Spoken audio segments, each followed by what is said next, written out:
This lecture has been made available to you courtesy of the American Numismatic Society.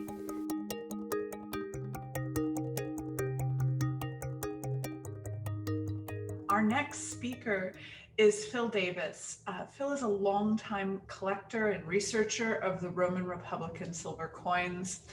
In particular, I draw your attention to his website as well as his papers that cast welcome and overdue light on the imitation of Republican denarii in Dacia, as well as elsewhere. A fascinated and understudied topic, especially within the Anglophone world. Images and descriptions of most of the silver imitations in the RBW collection are available on Phil's website. At today's talk, he will focus on just two of the coins from that collection for which there's lingering questions, but he will also end with a quick snapshot, time allowing, of other Dacian imitations in the RBW collection. I'm really looking forward to this, and you already heard Lucia's enthusiasm. So please, I turn the floor over to you, Phil. Oh, well, I guess I'm on. First, thanks to the organizers. Thanks to Liv for the wonderful introduction. I enjoyed it. And mostly thanks to Rick for being my friend. So now I guess I'm supposed to share a screen. Where'd it go? There it is.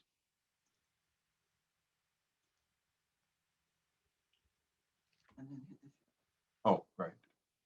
I'm being coached in the background. Can people see this? Wait, that's the wrong place. Sorry. There.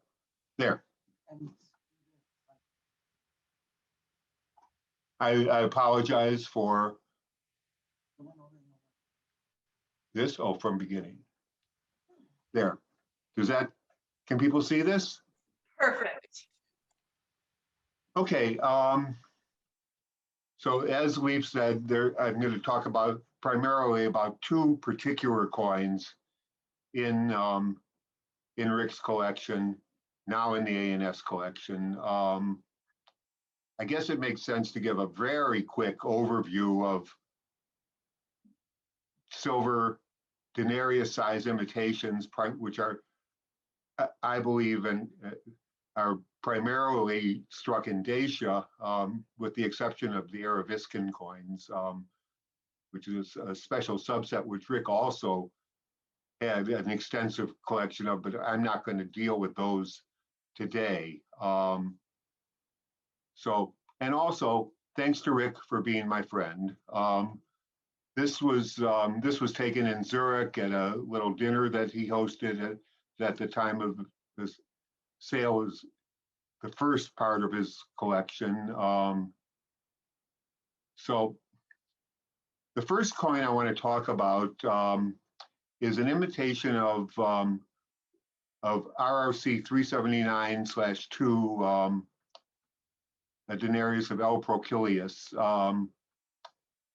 and this is from my collection. This is what the official type looks like. I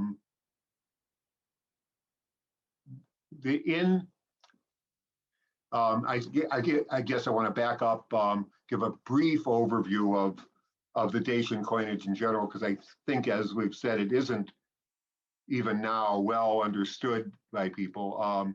About 20 years ago, I started an interest in this, and in my naivete, I thought I was going to eventually create a catalog of denarius imitations. Well, that's proven to be not feasible, and that not just not feasible for me. I don't think it's going to be feasible for anybody ever. I discovered then the only full-scale book-length study was Maria Cetescu's Numismatic Aspects of the History of the Dacian State from 1981.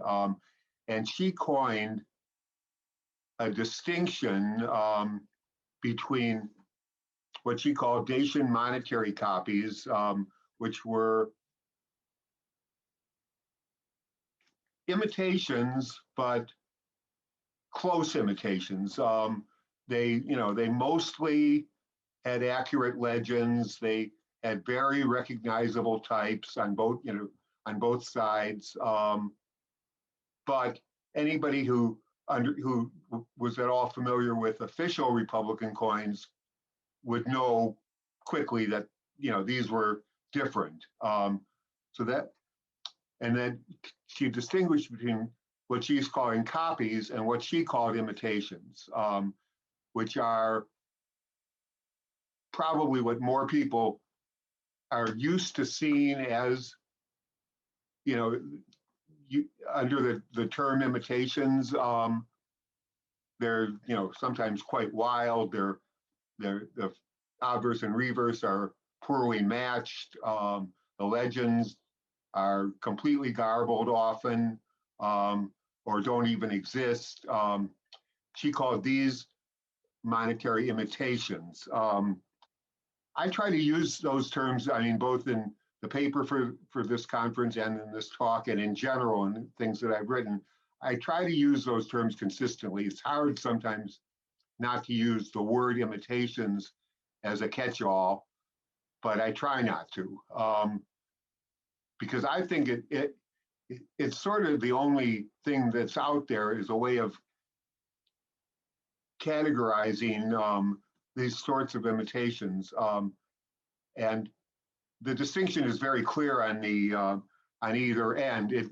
There's a definite gray area, but I still think it's a valuable distinction, this copies imitations distinction.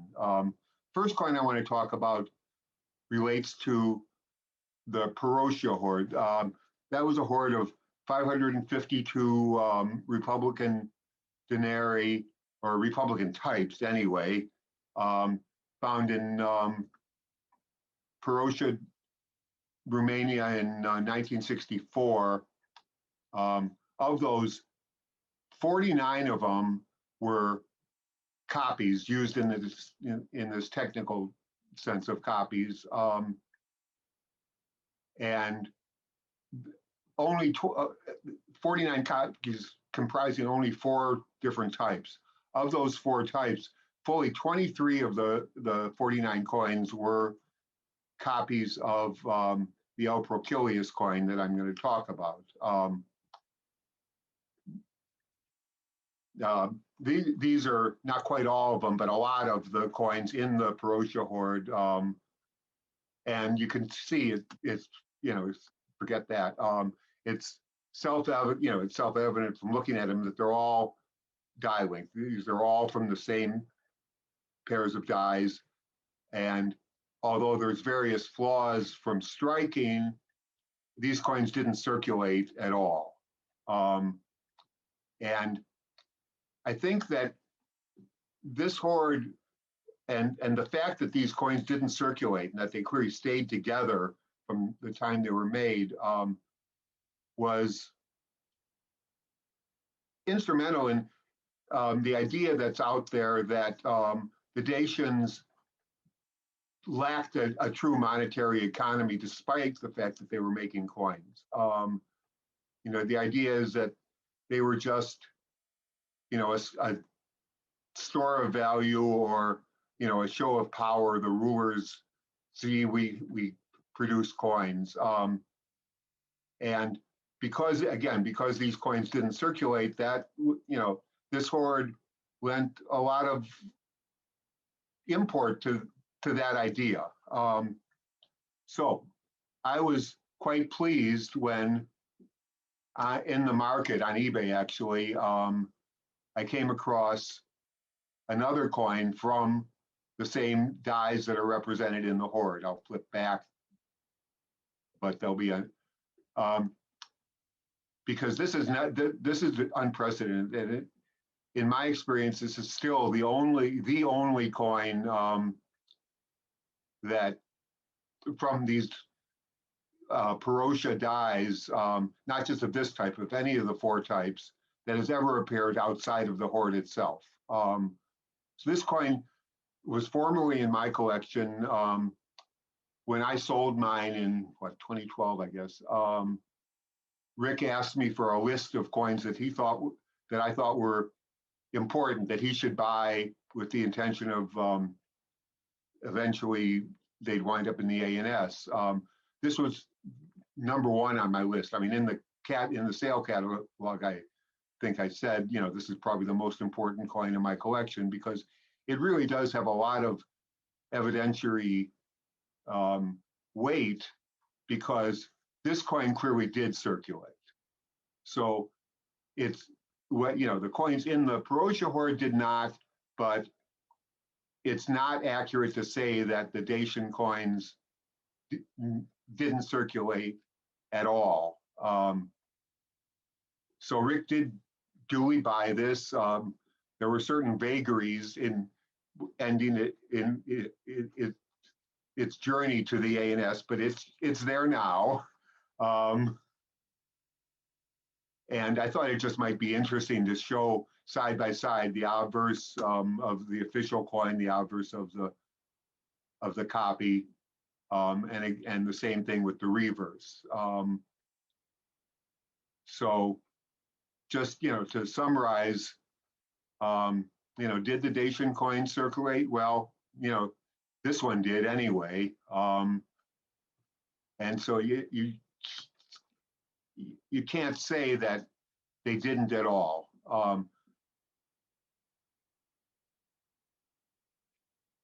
So anyway, so that was the first coin I want to talk about. The second coin is, in my opinion, also really important in a very different way. It's sort of important, not particularly for the Dacian coinage, but for, you know, ancient numismatics in general. This is a coin that Clive Stannard has touched on a couple of times. I can't remember if I showed it to him or if he found it on my website, but it involves the concept of transfer dies. Because we still encounter the notion, even by very experienced professional numismatists, that there was no phenomenon of transfer dies in antiquity. And the next coin I'm going to show you dramatically shows that contention just can't be maintained. I mean, presumably people watching this know what transfer dies are, but really briefly, they're presumably made by heating a blank die. You take an existing coin, you place it into the softened metal of the die, and when it cools, you take it out, and now you've got a new die that will strike coins that match the original. Michael Crawford has talked about this too. He points out that the new coins produce coins in shallower relief. I'll get into that in the paper, not so much today. This is the coin in question. As you can see, it's really dramatic. And the types themselves in this case are of no particular interest. It's, you know, Q Pomponius Musa, and it's fairly obvious. I haven't bothered to do it, to be honest, but one presumably could find this in the Roman die project relatively easily, because there aren't all that many 410/5 dies. The reverse of Q Navis Balbus 384/1, I guess you could find in the Roman die project. That would be a project.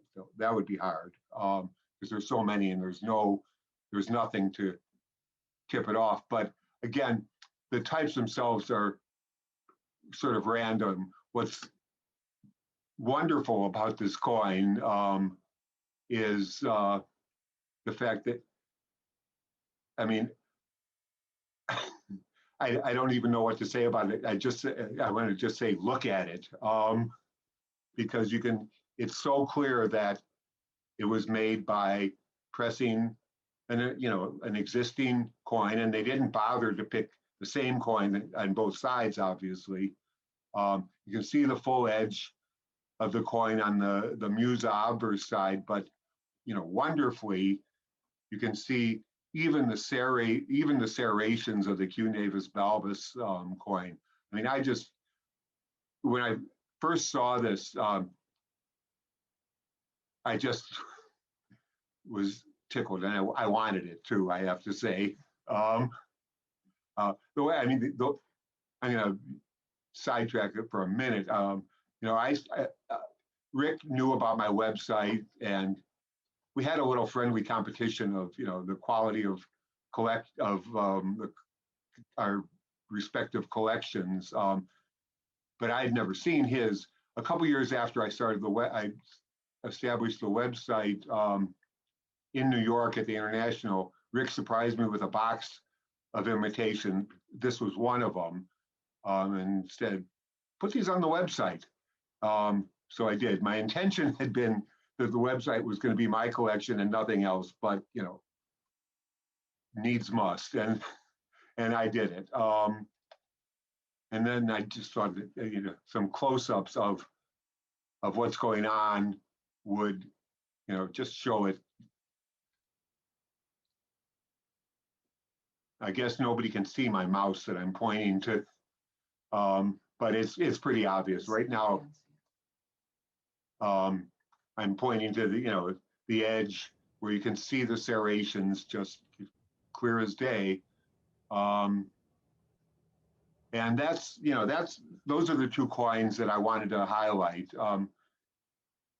And then I just thought I'd, quickly go through, I think it's 11, sort of an anti-baker's dozen, 11 coins, other imitations from Rick's collection. And again, as we've said, these are all available on my website. And the descriptions that are on the images that you're going to see in a minute are also, I just picked up from the website. I modified them as needed to fit this format. But this is a coin that was in Charles Hirsch's collection. I think he gave it to Rick. Maybe Rick bought it, but I think he gave it to him because Charles had another one, which is now in the British Museum from the same dies. And actually, I eventually found a third example from the same dies, which makes this, dirt common for a Dacian coin, because one of the frustrating things about the coinage in general is that they just don't repeat. If somebody showed me a hoard of 100 coins found in imitations or copies found in Romania right now, obviously, not original Republican coins, I'd be surprised if more than maybe 10% were dies that were previously known. And that's an astonishingly low number, because I made it my business to be familiar with most of these that are out there, and they just don't repeat. So this, again, is a really common coin now. Most of these, the rest of these, I'm just going to flip through, leave enough time to read the legend. I didn't pick them because I have anything to say about them so much as that they're representative. The first group of coins are, again, what Cetescu would call copies, accurate reproductions of the originals, but with obvious changes and not changes for the better generally. This Q Antonius Balbus is one of the most commonly copied and imitated coins. I don't think for any special reason other than it's a very common coin. C. Navius Balbus that you saw earlier is another one of the most typical prototypes. And again, I don't think that they were selecting those because they found the types interesting. I think they found the coins themselves, So this is another Q Antonius Balbus. They're both copies, both pretty close, but not identical. And that's one of the problems with cataloging them, because you could, I suppose, say, you know, catalog number 1, Q. Antonius Balbus, but we don't know, and there's no reason to think that these were made in the same place exactly, or at the same time exactly, by the same people. They just happened to choose the same prototypes. This is another one that was in Hirsch's collection. Again, I don't have anything too much to say about it. It's just a really representative, attractive example. And then the next group are, again, imitations used in this technical sense of more far-fetched, less accurate reproductions of the Republican prototype. And you can see, I mean, they're not as faithful, even though the obverse almost could be classified as a copy. And that's one of the reasons why, say, Bernard Wojtek doesn't like using that distinction, because it's clear at the extremes, it's not so clear at the middle. I like to use it because I think there's a good chance it's meaningful. I think that Perotia style coins, if there was an official coinage of the Dacian state, it's likely to have been coins like that. There were close copies of the originals. These may, coins like what Cetescu called imitations, I think may have been made in more localized workshops. But you can see, the legend is barely recognizable, really not at all. If you know the Republican series, you recognize the type, because this particular victory in Biga type is quite distinctive for L. Flaminius Chilo, but you have to know the series to even get that. You can't get it from the inscription. This was one of Rick's coins that I always found very attractive. I like the quote, barbarous style of the obverse. I like the funny shape of the flan. I like everything about this coin.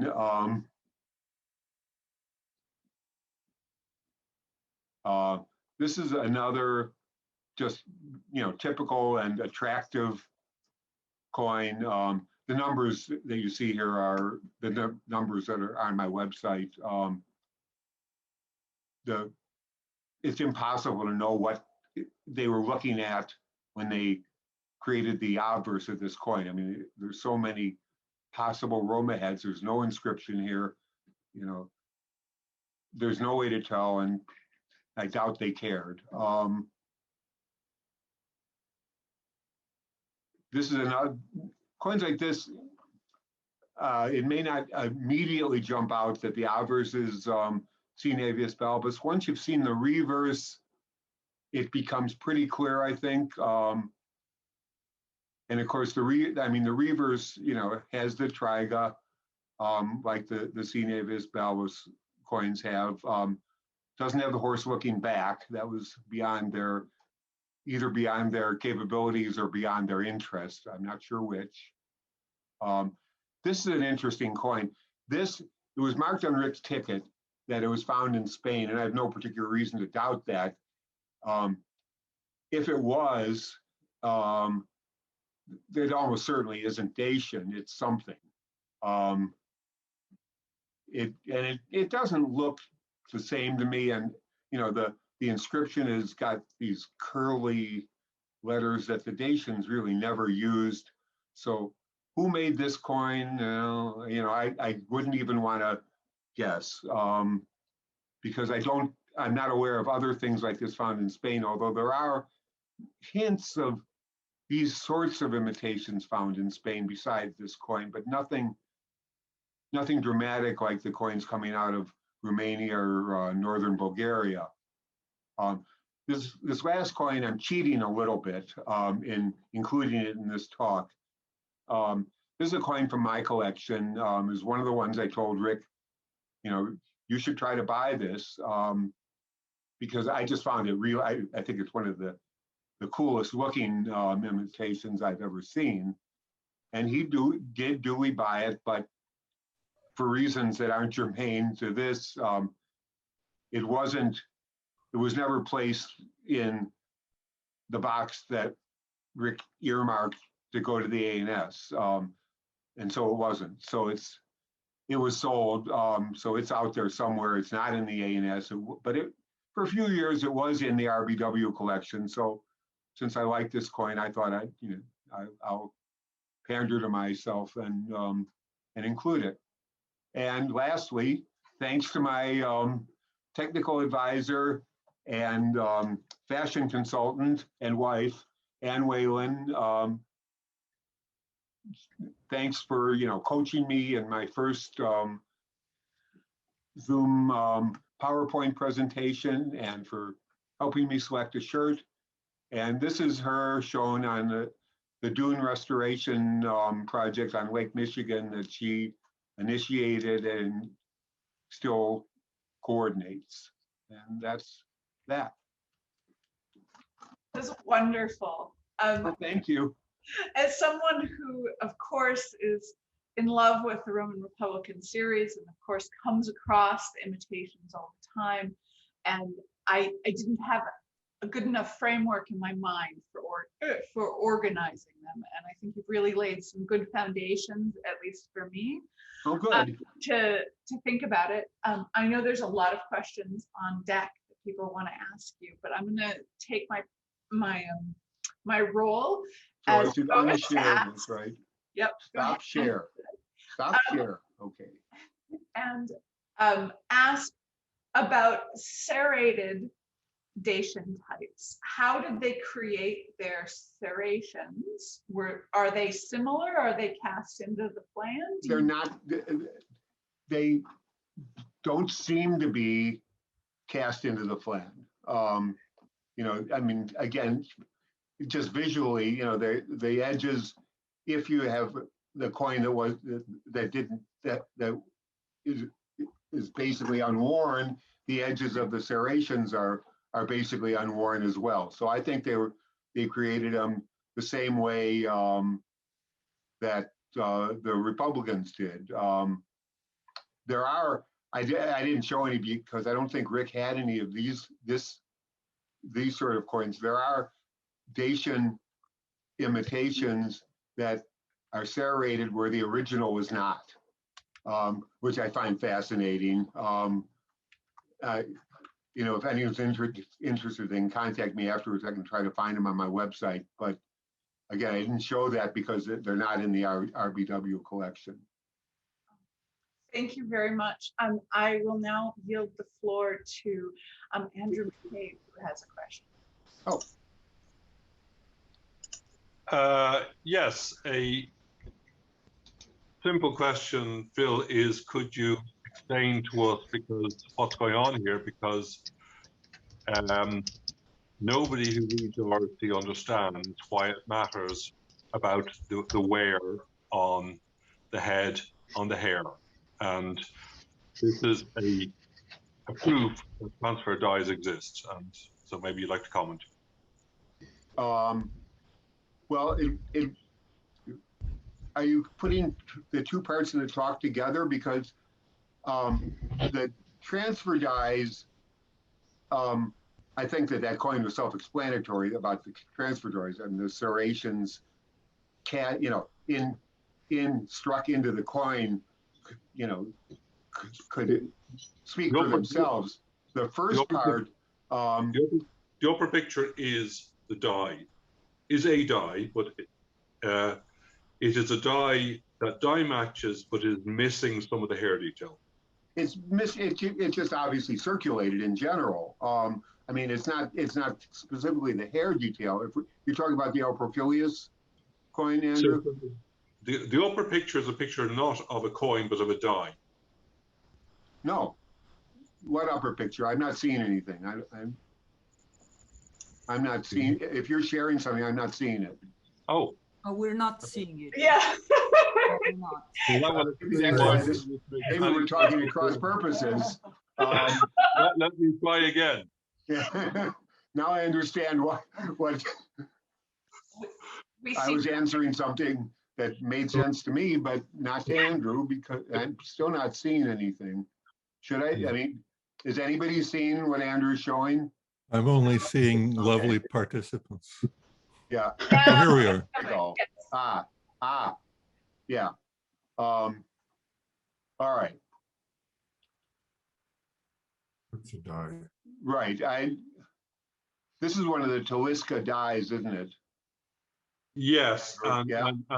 and this is an absolute proof of transfer dies occurring, because the upper picture is the die, which die matches but has less detail than the lower picture, which is a coin, which Right. clearly is from that die.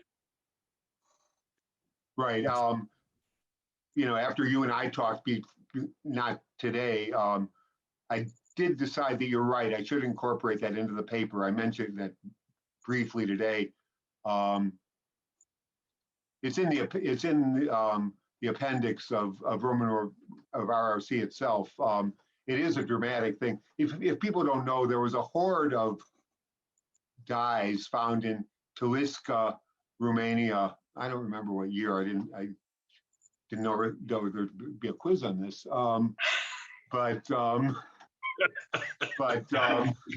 this is one, you know, again, you know, this is one of the actual dies, and it is dramatic. I mean, you can see that die would not ever be able to strike the coin in the lower left, and this is what Crawford talks about. And it is, I absolutely agree that it's proof that transfer dies exist. I don't think it's as dramatic as the damn serrations, but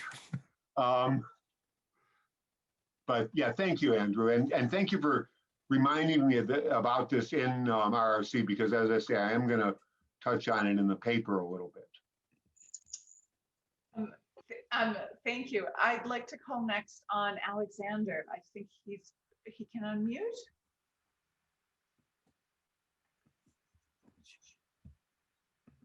Alexander, are you able to ask your question? I have asked it by chat. Yeah. What about the real technology of the dice making? Because what you showed for the last time, it's not, in my opinion, the double striking, but it's traces of the different technology of the imitation, very typical for the imitation.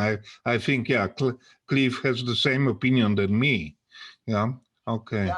I don't find that kind of, I know what you're talking about, and it does look like double striking. I don't find it that typical, at least of the coins that I'm familiar with. One thing we don't know, even though we've seen the actual dies in this horde that Andrew just you know, showed the one from, we don't really know that much about the technology. The one thing we do know about Dacian die making is that it wasn't very good, that they didn't last very long, because that's the only explanation I can come up with for the fact that the dies just don't repeat. You know, that again, if somebody handed me 100 coins right now, there wouldn't be more than 10 probably that I or anybody else had ever seen the dies before.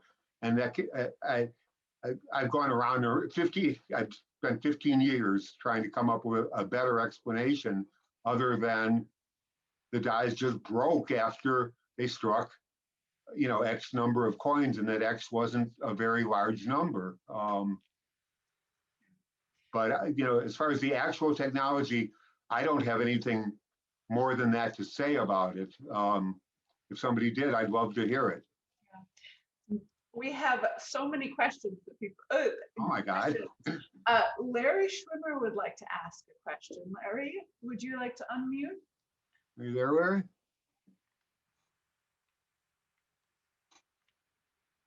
Oh, there. Yep. You there, Larry? Yeah, I guess so. Anyways, happy holidays. Yeah, same to you. So what I was wondering is sort of two related questions.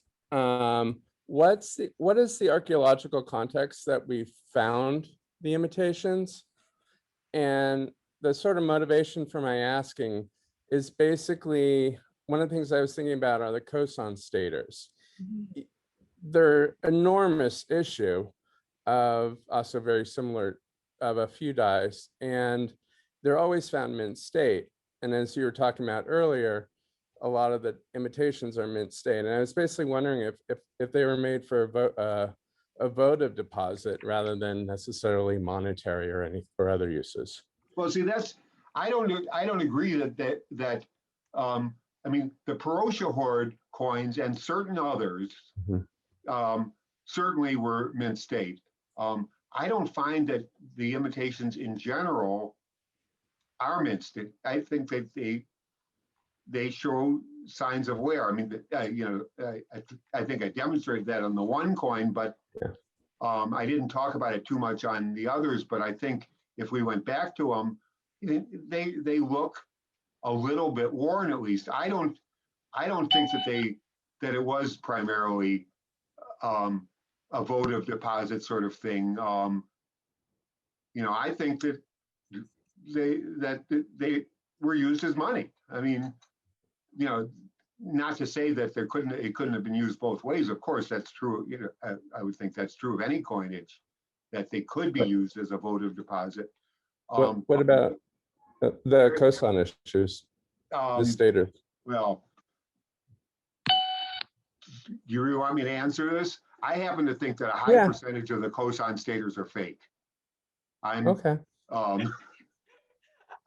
And precisely because they're mint state, and it used to be that they would sort of appear on the market very regularly whenever there was a shortage, and gold doesn't show wear.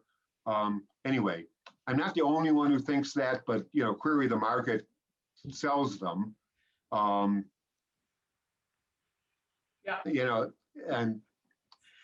I think the cosan staters and then the cosan silver drams were a very particular, very limited coinage. I think the Dacian coinage in general was much broader and lasted a lot longer. There's two peaks in the Dacian coinage, call it the 70s BC and call it the 40s BC. But I mean, that's based primarily on the prototypes that were used. There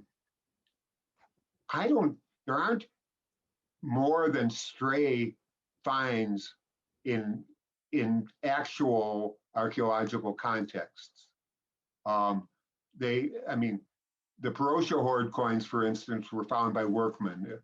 I don't remember what the workmen were doing, digging a foundation, I think, but it was not in an excavation, and I don't think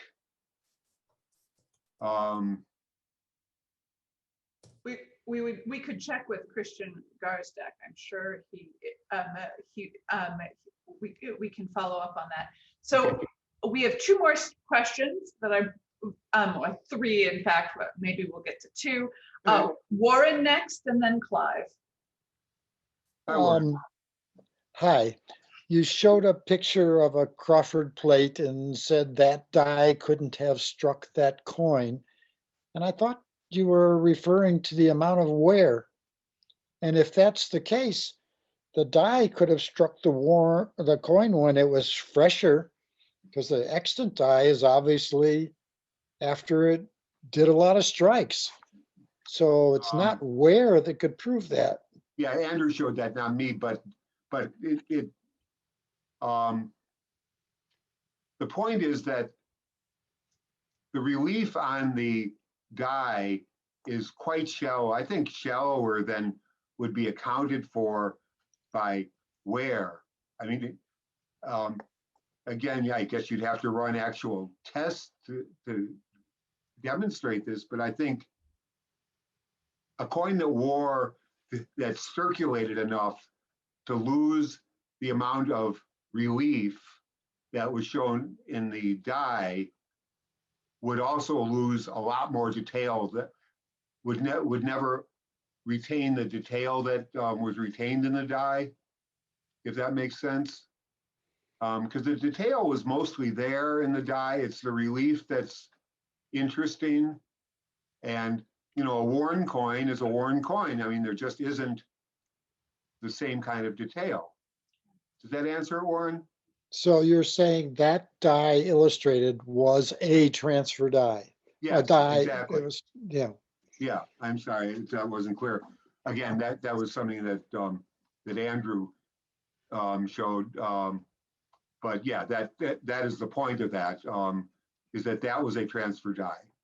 So Made from Clive, a coin like the one that was shown in the lower left. If I could also add, since it's my fault that I put you in this position. No, I don't. Go ahead. Is that the hair, of course, is at the deepest point of the die. It's at the most protected point. So the fact that the upper, you know, the most prominent layer of hair is worn, that would not be the place that would wear in a die. First of all, it would be the surfaces. Right, exactly. thank you, Andrew. Clive.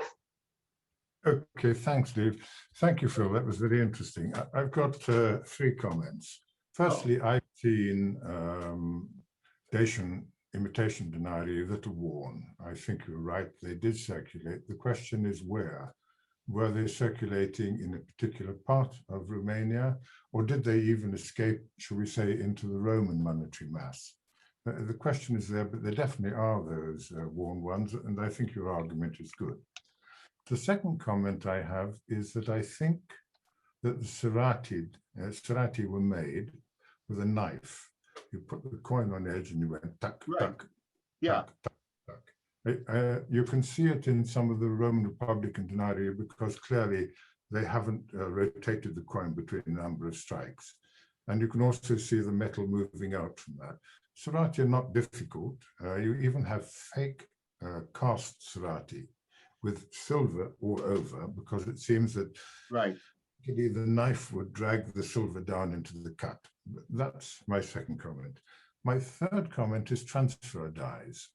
Now, Marcus Peter did show that you could hammer a silver coin into a bronze die to make a transfer die. Oh, really?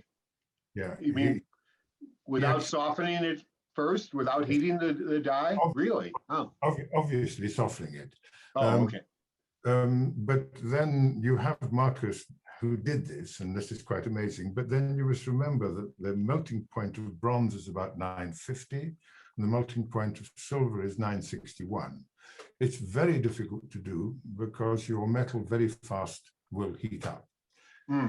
What you have for the transfer dies, in my opinion, and I published this in my 2011 paper, Evaluating the Monetary Supply, these dies are made from punches.